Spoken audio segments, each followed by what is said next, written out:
Assalamualaikum warahmatullahi wabarakatuh. Apa kabar semuanya? Perkenalkan, saya Ekti Putri Anggraini. Di sini saya berperan sebagai host. Hari ini kita akan membahas suatu topik dengan 4 orang narasumber yang sudah bergabung dengan kita. Sebelum mulai, mungkin kita bisa perkenalan diri dulu dari Mbak Renita. Silakan, Mbak. Ya, selamat sore. Izin memperkenalkan diri. Nama Renita Dinaro, asal DKI Jakarta, penempatan BPTD Wilayah 22, Provinsi Sulawesi Utara.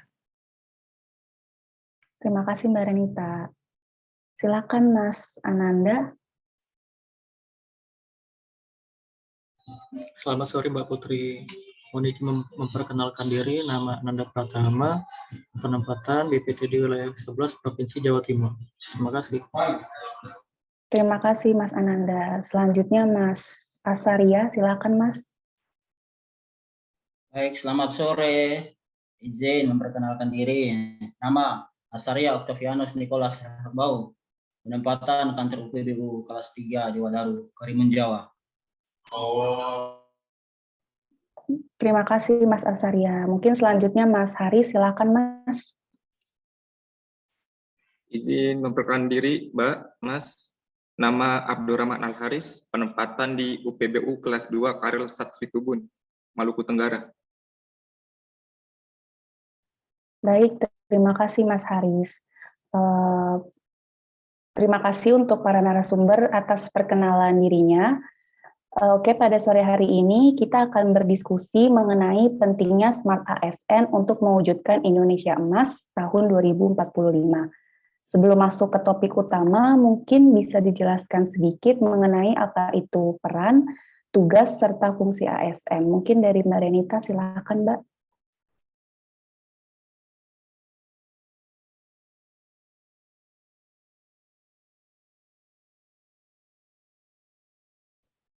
Izin Mbak Renita, masih di mute, maaf. Saya di sini akan menjelaskan mengenai peran fungsi ASN.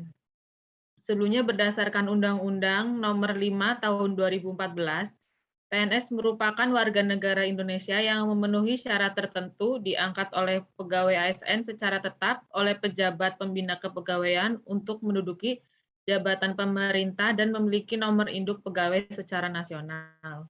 Di sini ASN mempunyai fungsi dan tugas ASN yaitu ada 3. Yang pertama, pelaksana kebijakan publik. Yang kedua, pelayanan publik. Yang ketiga, perat dan pemersatu bangsa. Untuk kewajiban ASN sendiri, yaitu 1. Setia dan taat pada Pancasila, Undang-Undang Dasar 1945, menjaga persatuan dan kesatuan bangsa.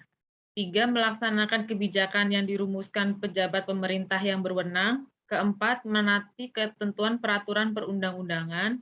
Yang kelima, melaksanakan tugas kedinasan dengan penuh pengabdian, kejujuran, kesadaran, dan tanggung jawab. Yang keenam, menunjukkan integritas dan keteladanan dalam sikap, perilaku, ucapan, dan tindakan kepada setiap orang, baik di dalam maupun di luar kedinasan. Yang ketujuh, menyimpan rahasia jabatan dan hanya dapat mengemukakan rahasia jabatan sesuai dengan ketentuan peraturan perundang-undangan. Dan yang terakhir, ke-8, bersedia ditempatkan seluruh wilayah negara kesatuan Republik Indonesia. Demikian, Mbak Putri. Baik, terima kasih Mbak Renita atas penjelasannya. Seperti yang tadi sudah dijelaskan oleh Mbak Renita, bahwa salah satu fungsi ASN itu kan berperan sebagai perekat dan pemersatu bangsa. Dan di sini ada istilah Smart ASN. Menurut salah satu narasumber, apa itu Smart ASN dan prinsip-prinsip yang harus dimiliki oleh Smart ASN itu apa saja? Untuk prinsip Smart ASN yang harus dimiliki yaitu integritas, nasionalisme, profesionalisme, wawasan global, IT dan bahasa asing, hospitality, kemudian networking, yang terakhir entrepreneurship. Baik, terima kasih Mbak Renita. Untuk mewujudkan Indonesia Emas, seorang ASN tentunya harus memiliki kompetensi. Mungkin salah satu narasumber bisa menjelaskan kompetensi apa saja yang harus dimiliki oleh seorang ASN untuk mewujudkan Indonesia Emas.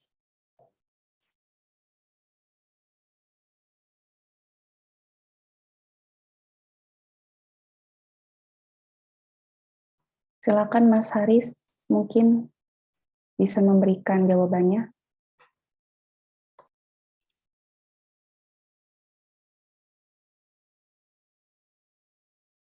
Ya Mbak, untuk kompetensi seorang ASN mewujudkan Indonesia Emas 2045,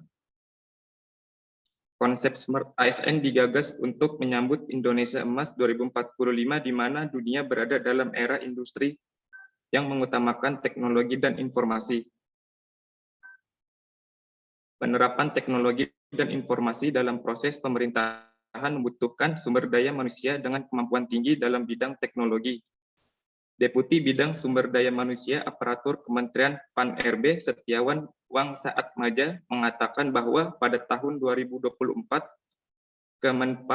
Kemenpan-RB menginginkan SDM dengan profil Smart ASN, dengan demikian digital talent dan digital leadership akan didapatkan.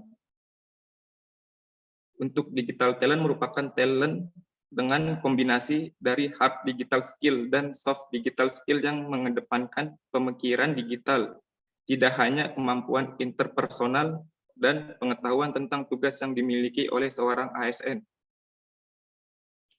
Namun pengetahuan dan kemampuan terkait teknologi juga menjadi kewajiban bagi seorang ASN, sedangkan digital leadership adalah kepemimpinan yang cepat, lintas hierarki, dan menggunakan pendekatan kooperatif yang berfokus kepada inovasi. Kepemimpinan digital dipengaruhi oleh kemampuan personal dari seorang digital leader. Seorang digital leader harus memiliki kemampuan untuk memahami bagaimana teknologi berdampak pada manusia dan model organisasi, dan kemampuan untuk menentukan bagaimana teknologi dapat dipakai untuk memberikan value yang tersendiri. Sekian, Mbak. Baik, terima kasih Mas Haris. Mungkin ke pertanyaan selanjutnya, topik diskusi kita kali ini kan mengenai mewujudkan Indonesia Emas tahun 2045. Mungkin dari Mas Ananda bisa menjelaskan maksud dari mewujudkan Indonesia Emas itu apa ya, Mas? Silakan. Baik, Mbak. Maksud dari menuju Indonesia Emas 2045 itu adalah suatu upaya dalam membangun generasi emas yang dimana adalah sebuah konsep penerapan untuk menyiapkan suatu generasi penerus bangsa Indonesia pada 100 tahun Indonesia merdeka, Mbak. Pemerintah mencanangkan untuk membangun negara yang demokratis dan bersih dari korupsi. Lalu, pemerintah saat ini menetapkan 4 pilar untuk mewujudkan Indonesia 2045. Yaitu yang pertama, pengembangan SDM dan penguasaan iptek. Kedua, pembangunan ekonomi berkelanjutan. Ketiga, pemerataan pembangunan. Dan yang keempat, pemantapan ketahanan nasional dan tata kelola pemerintahan. Kita berharap bahwa masyarakat Indonesia nantinya akan tumbuh menjadi pribadi berpengetahuan luas, unggul di berbagai bidang dan berbudaya. Gitu, Mbak.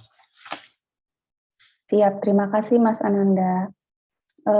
Mungkin pertanyaan terakhir, mengapa Smart ASN berperan penting dalam mewujudkan Indonesia Emas? Mungkin Mas Asaria bisa memberikan jawabannya, silakan Mas. Baik, terima kasih. Nah, untuk menjawab pertanyaan ini, kita kembali lagi kepada 3 tugas atau fungsi dasar dari ASN, yaitu sebagai pembuat pelaksana kebijakan publik, pelayan publik, dan perekat dan pemersatu bangsa. Berangkat dari situ, maka merasanya penting sekali dan Smart ASN punya pengaruh di dalam mewujudkan target pemerintah untuk Indonesia Emas 2024. Nah, untuk bisa mencapai itu tentu butuh ASN yang smart. Nah, seperti tadi telah disampaikan oleh beberapa rekan-rekan sebelumnya bahwa ada indikator-indikator atau ada tahapan-tahapan atau ada sesuatu potensi yang dimiliki oleh ASN, yaitu memiliki sikap yang integritas dan ada 8 poin tadi. Nah, semua berangkat dari situ. Kalau semua itu dipenuhi oleh seorang ASN, maka tujuan pemerintah untuk mencapai Indonesia Emas 2024 itu bisa tercapai. Nah, salah satu yang memegang peranan penting itu adalah tugas dan fungsi ASN sebagai perekat dan pemersatu bangsa. Nah, bagaimana Indonesia bisa menuju tahun emas yaitu 2045 kalau masyarakat ini tidak bersatu?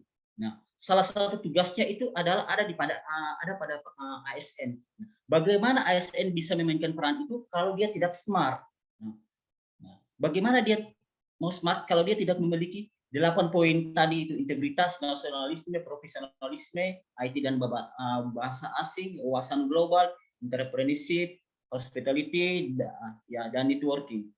Jadi saya rasa dalam hal ini ya ASN punya peranan penting sih.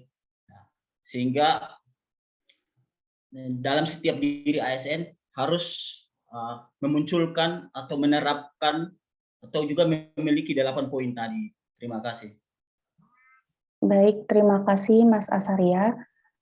Mungkin dari diskusi kali ini dapat saya simpulkan bahwa Indonesia Emas tahun 2045 adalah visi di mana bangsa Indonesia yang unggul dari bangsa-bangsa lain dalam semua aspek.